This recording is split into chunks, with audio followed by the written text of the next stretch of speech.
Welcome to Detroit's only nightly political talk show looking at all things people, power, and politics. It's a busy one here on The Pulse. I'm Roop Raj. The story everybody in the world really is talking about, tariffs. So let's get out of that social media trap, stop scrolling, and dive right in with the facts. You'll remember yesterday, President Trump slapped tariffs on basically all U.S. trading partners. All partners have a baseline 10% tariff, with countries like China, the European Union, and Japan getting heavier ones because the U.S. is running a trade deficit with those countries. We're going to review those numbers throughout the show, but right now, let's get you the latest headlines at this hour, starting with a rare rebuke by some Senate Republicans. The Senate passing a bill that would basically end the president's emergency declaration on fentanyl trafficking. President Trump said Canada isn't doing enough to stop fentanyl from crossing the border as a reason for tariffs against that nation. 4 Republicans joined all Democrats to get it through. Now, here's the thing to keep in mind. There's basically no chance it gets through the House. That's as new Canadian Prime Minister Mark Carney announces tariffs to counter those 25% auto import tariffs. Now, Carney says there will be a 25% tariff on all cars brought in from the United States. And a disastrous day to tell you about on Wall Street. Take a look at this. The Dow and NASDAQ both dropped more than 1,000 points. It was not a good day. That red is a bold red. And the S&P 500 had its worst day since COVID in 2020. As you see here, falling 266 points. Stellantis is temporarily laying off 900 workers in the U.S. and closing its Windsor plant for at least 2 weeks. Each of the big 3 automakers saw their stocks drop today as well. You know, many of you are sounding off on the stock market on our Fox 2 Facebook page. Pretty split reaction, an example of kind of what the world looks like right now. Mario is telling us, who cares? Tariffs have to come in to save American jobs. We can't just keep printing forever. Bruce Palmer says, well, people vote with their wallets. Not good for midterms if this doesn't turn around. Well, the auto industry is where we begin as we take a very close look right now at the impact these are having. Autoline's John McElroy is with us in studio tonight. If you grew up in this area and you live in this area, you know that John McElroy is synonymous with automobiles and really talking about the global impact of anything that happens here with the big 3. And it's so good to see you. Thanks for joining us. Thanks, Roop. Let's kind of unpack this. Everybody at home is wondering, how will this affect us here in Metro Detroit? We'll begin at home. What are your biggest fears, and what do you think are the biggest impacts we'll notice right away? My biggest fear is the auto industry was already in a precarious position. We've got an affordability issue, an affordability crisis in the industry. People just can't afford new cars right now. They're so expensive.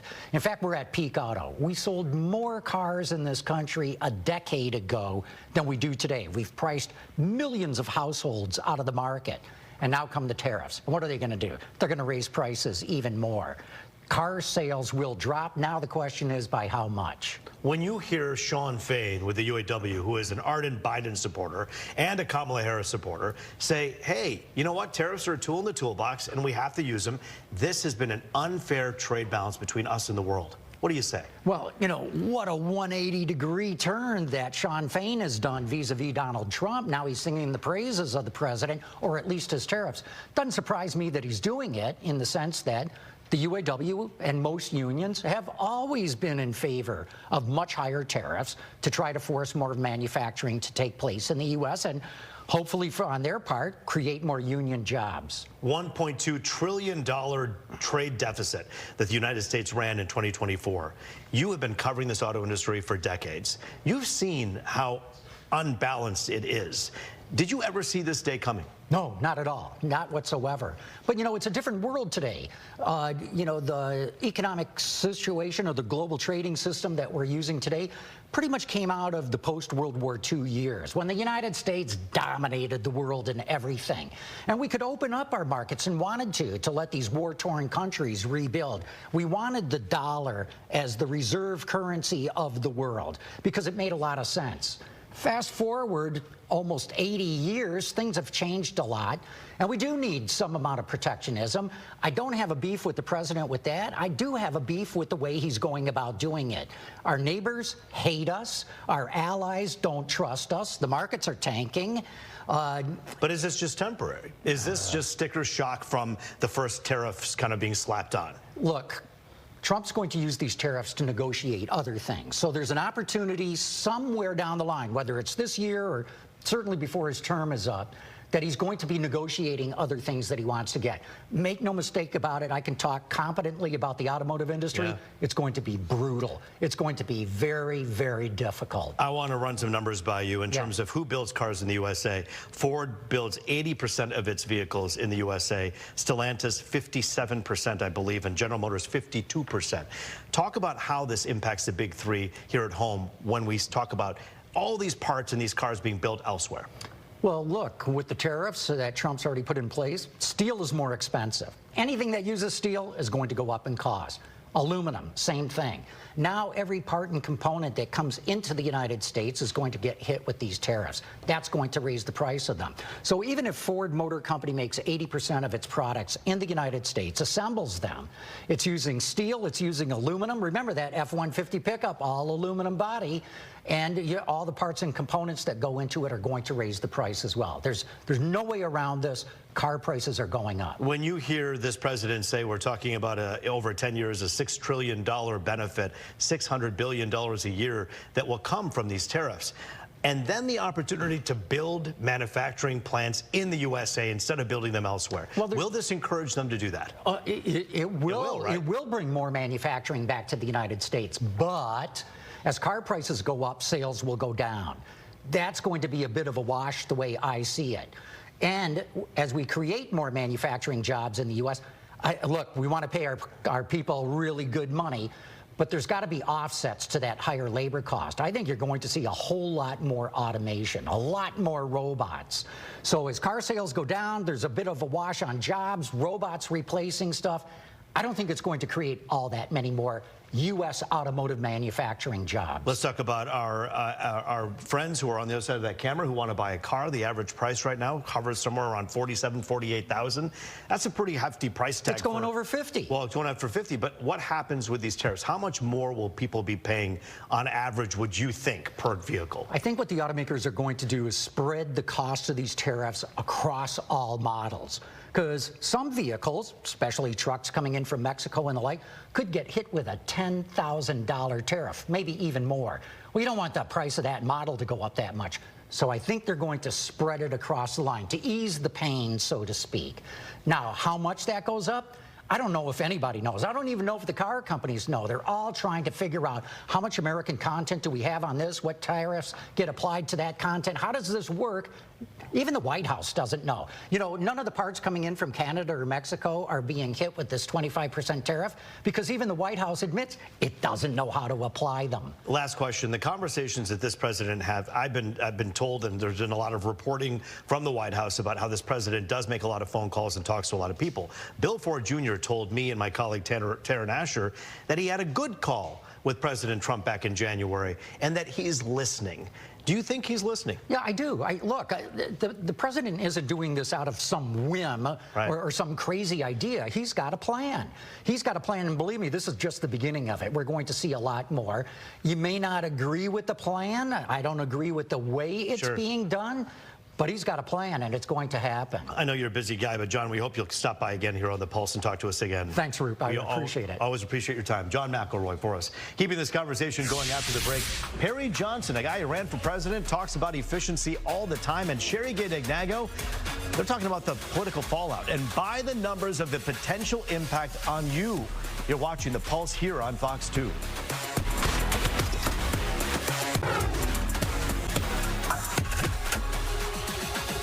Back now on The Pulse, looking at the impact of tariffs on people, power, and politics.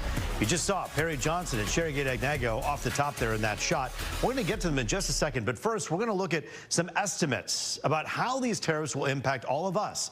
So let's go by the numbers. The first number you need to know about comes from the Yale Budget Lab, and it's a big one, 3,800.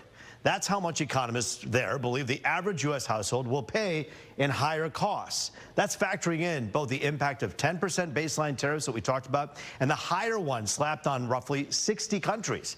Now, this next number comes from Nationwide Financial. The current inflation rate is 2.8%. The Fed wants to get it down to 2%. But Nationwide Financial says it could top 4% this year, adding the economy might, as they say, barely grow. Now, keep in mind, President Trump ran on a message of lowering costs for Americans, and those studies suggest this might not happen this year at least. Here to dive into the tariff issue from a political perspective, two people you know well, the Perry and Sherry Show, former Republican candidate for governor and former presidential candidate Perry Johnson, and former Democratic state representative and current school board member Sherry Gittignago. Good to see you both. Thanks for joining us here on The Pulse. Good to be here. You like that? You have T-shirts that say the Sherry and Perry Show. We should have those printed. We should. It's always good. Now, there's a certain combination that you bring of realism when it comes to your perspective and yours, and you both have sound, solid points. The question is, how do we get this done? I want to begin with you, Perry. This president ran viciously against Kamala Harris, saying inflation is a mess, the economy is in ruins. And at that point, the president was saying if Biden gets the wheel and Kamala gets the wheel, we're going to end up in a recession. Here we are, as many people say, close to being in a recession. How does this president justify that at this hour?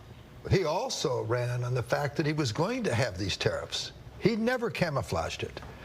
But now, the recession fears right now, is that something that, why is it so easily that Republicans who were bashing the Democrats for the economic structure of the country at that time are now saying, it happens?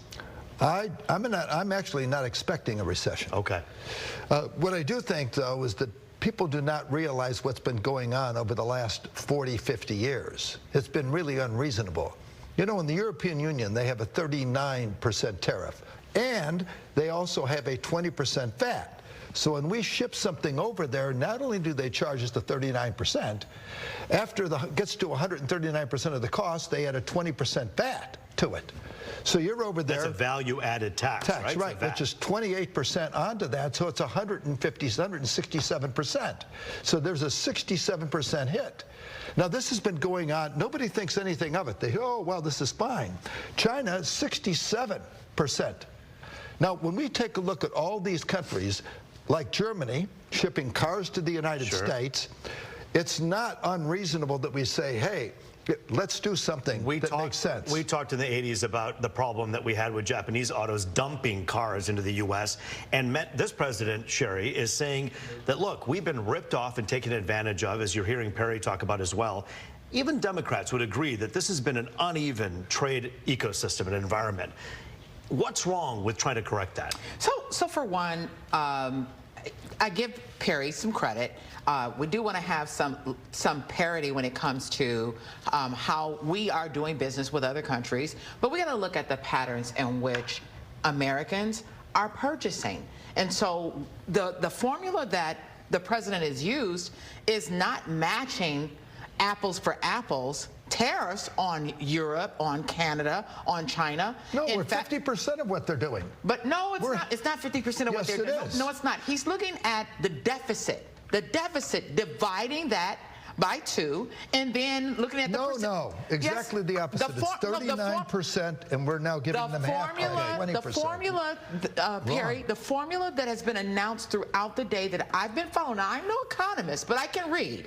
And so what it's been showing is the deficit for each of these countries. He's going in as a retaliatory tariff. It's not apples for apples. Actually, he took each one, with the exception of like the UK that taxes us only at 10%. He matched the 10%. Europe, for example, the European Union's 39, he put in at 20. When we took a look at China at 67, he went half of China. But what about Perry? And listen, I know that people at home right now, it's 11:30 at night, and your numbers game may not be as sharp as the folks here at this desk with an educator and literally a man who does this. But here's the issue. Apples to apple, question. We're talking about tariffs, right? That's different than a VAT, a value-added tax. The bottom line is... I'm only talking about the tariff right now. There are some countries that have other numbers that are rolled into that he's calling all tariffs. Is that fair? Oh, well, no. What he's doing is saying, look, in addition to these tariffs, which are all delineated, in fact, in my car, I have a list of all the tariffs from all the countries. And then when you take a look at that, in addition to that, we also have manipulation of currency plus VAT. That is not into the equation. By the way, I want you to notice that he did not say that this is going to be the end of the tariff.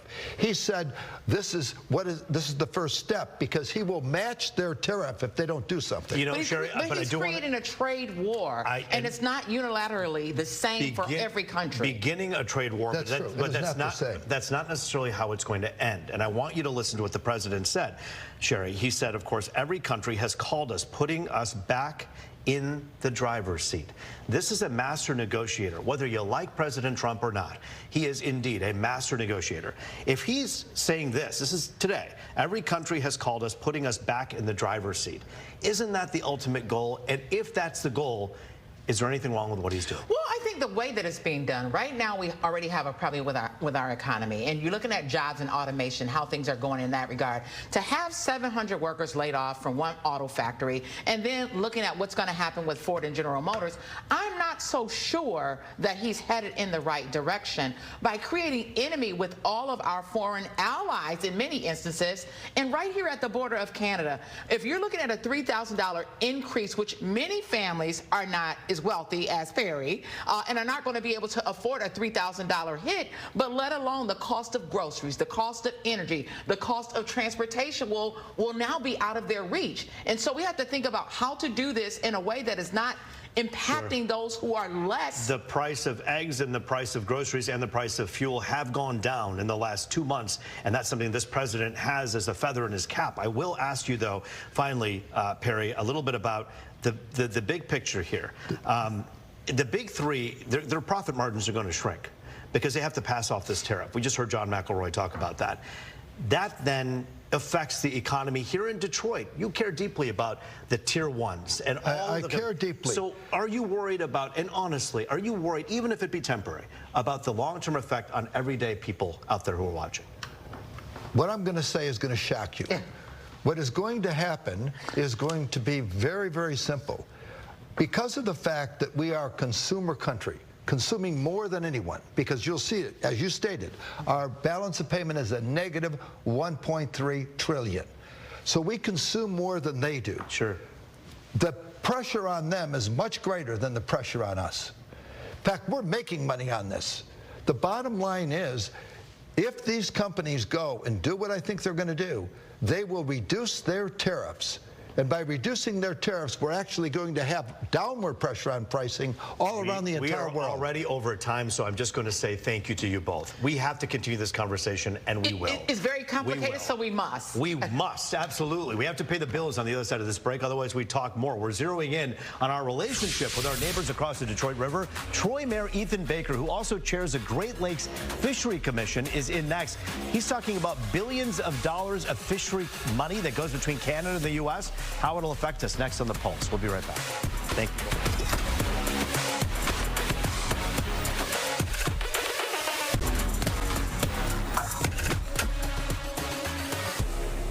It is people, power, and politics. Look at that flag. Thanks for staying up late with us, talking tariffs on The Pulse in Canada. Joining us to talk about the closer look at the impact of the trade war between the U.S. and Canada, Troy Mayor and chair of the Great Lakes Fishery Commission, which works a lot with Canada. We're talking about Ethan Baker. We thank you for joining us here today. Happy to be here, Rube. I want to talk to you about this. There's so many different levels of the relationship between Canada and the U.S. Fisheries. When I think fisheries right away, I know the world of Great Lakes state, but I had no idea the number that you're talking about, the economic impact of trade between us. It's unbelievable. And, you know, so 5 Great Lakes, right? There's 8 Great Lakes states in the United States, and the province of Ontario come together and control the fishery of that, which is a $5 to $6 billion annual industry. $5 to $6 billion in commercial and recreational fishing. It's a huge project, and for 70 years, the Great Lakes Fishery Commission has been in effect, which was a binational commission formed by treaty between the two nations to effectively, at the time, fix the fishery because the countries had ignored it for decades before that, and the lake trout population and other fish populations had all been decimated by the sea lamprey. So now we're seeing somewhat of a fracture fractured relationship between Canada and the U.S. You're hearing the Prime Minister with some bold words saying, we'll come back and do the same to you. This has been a long-time ally. What does this do to that $5 to $6 billion and the treaty? What happens next? Well, fortunately, I'll say right now, the Great Lakes Fishery Commission, we've got 4 U.S. commissioners, 4 Canadian commissioners. I'm presidentially appointed. They're appointed by the Prime Minister. We have a great relationship still, and we're working really hard to ensure that the fishery is not affected, even though we've had some difficulties in the past couple months with hiring and things of such. But our relationship with Canada, especially as it relates to the Great Lakes and the fish and that industry, remains intact. But there's a treaty that you're talking about, and I know this President Trump, as he's done kind of taking a look and auditing all that's been done in the past, he's saying, hey, maybe we should get rid of this treaty and start from scratch. Does that worry you? Yes and no. I think the president has a history of trying to scrap things and start fresh. Look what he did with NAFTA, right? And actually, arguably, what ended up coming out of that, the USCMA was better, right? Good, people were more impressed with it. I don't know if the Great Lakes Fishery Commission and our treaty is at risk. There's a couple, the International Joint Commission and a couple other ones related to waterways specifically, that I think he's targeted more specifically. I'm all for making our treaty and our commission better. If we can do it, we will work really hard to do it. I certainly wouldn't want to be in a period where there's no joint cooperation between the two nations, because I think that would have devastating effects on the economy. Do you think that we're approaching a time where Canada and U.S. won't see eye to eye, and we could see those issues that you're talking about? You know, it's interesting. So like I said, before the 70 years ago, before the commission was formed, they ignored each other, and we did our thing with the lakes, they did their thing with the lakes, and it had devastating effects. We've worked really well together for the past 70 years, but there has been some difficulties. What we're not talking about today is, for the past few years, I've been focused on this commission in trying to get Canada to pay their fair share of what they're obligated to do, and it's been a struggle. As chair, you've struggled to ask them to pay their fair share. Yeah, I testified before the Parliament in Ottawa and the Senate in Canada as well, and we've worked really hard to get them back on line what their obligations are. So, you know, everyone's talking about how bad the United States is being right now in that respect, but Canada had their share of issues for the past few years, and fortunately we've resolved those, but now here we are facing another issue. So the relationship's always going to be a delicate one, but I think the common goal of protecting our Great Lakes is on top of everyone's list, and certainly the partnerships we've formed with our Canadian counterparts, the members of Congress here in the United States, and the members of Parliament in Ottawa, bipartisan support for the Great Lakes and the fishery. I mean, we work really hard. You'd be amazed at the cooperation between Republicans and Democrats in D.C. when it comes to our Great Lakes and the Commission. I find it fascinating talking to so many of my Democratic sources, some lawmakers in Washington who tell me, hey, listen, I understand what President Trump is doing here. This has been, again, upwards of a $1 trillion trade deficit in 1 year. This is not an even playing field, and this president is saying, let's make it a little more even. Do you have a problem with the way he's going about it? Is it my style? Not necessarily. Is President Trump's style to break a few eggs to make an omelet? You can afford the eggs now, I think, right? But yeah, I mean, yeah, it is, right? That's what he does. That's who he is. We do know that. It makes people uncomfortable. I talked to a good friend today who's deeply involved in D.C. and politics, and she said, you know, this is our last chance to make it work. She really believes that. She goes, it may not work. What he's doing may not work, but we're going to give it a shot. And so I think we all want America to succeed, right? None of us want the president to fail on these, even as uncomfortable as it is. I know that DOJ, the office, essentially, Elon Musk, as a special government employee, had basically 130 days to do his work, and now we're hearing that he may actually leave this summer. Do you think that'll make things better or worse? In terms of confidence and what people think about what's going on in You know, politically, I'll put on my political hat for a second. I think it's going to make the Democrats focus on something different. It's been really easy for them to focus on Elon Musk, and we see the Tesla burning and all of those things related to Elon. If he's out of the picture, I think it'll be a little bit more traditional. People will be more focused on, you know, partisan, just going Republican, Democrat and such. But, you know, I think the principles that have been in place since the new Trump administration related to Elon and DOJ, those are now kind of part of the lexicon and part of what we're talking about in this country. I hear it in the city of Troy. People are telling me we need to DOJ city government. I say we've already done that and we'll continue to do it, but it's part of what people are thinking about today. You're hearing that from Senator Jim Runstead, who of course is a big Republican in Lansing, about DOJing Michigan as well. It's an interesting one, but whatever you do, get your hands off other people's cars.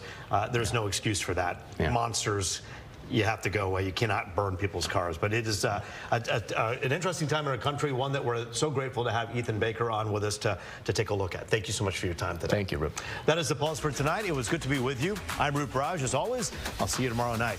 Bye-bye.